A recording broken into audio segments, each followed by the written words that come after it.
a le Fils a la vie. Qui n'a pas le Fils n'a pas la vie.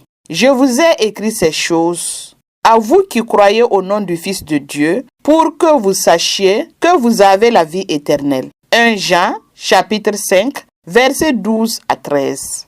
Inséré dans un chapitre où Jean explore les conséquences d'une foi authentique, ces deux versets rassurent fermement le chrétien qu'il possède la vie éternelle en Jésus, le Fils de Dieu.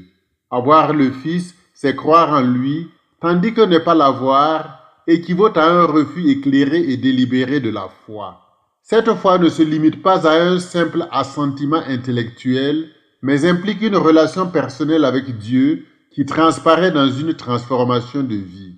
Affirmer que celui qui a le Fils a la vie et que celui qui n'a pas le Fils n'a pas la vie n'est pas un pléonasme, mais une insistance sur le fait que seul Jésus-Christ est la source de la vie éternelle et qu'il n'y a pas d'autres alternatives.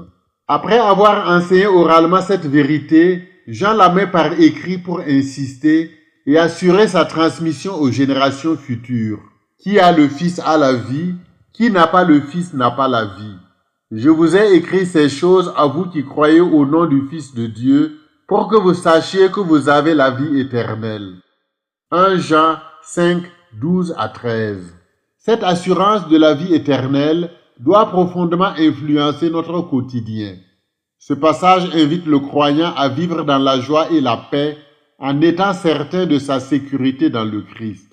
Dans un monde souvent marqué par le doute, le désespoir et les crises identitaires, les chrétiens sont appelés à annoncer et témoigner que la vie est accessible par la foi en Jésus.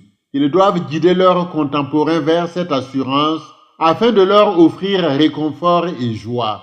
Eux-mêmes doivent être cohérents en approfondissant leur communion avec Jésus par une écoute priante de la parole de Dieu et une participation active à la vie communautaire, car là où 2 ou 3 sont réunis en son nom, il est présent.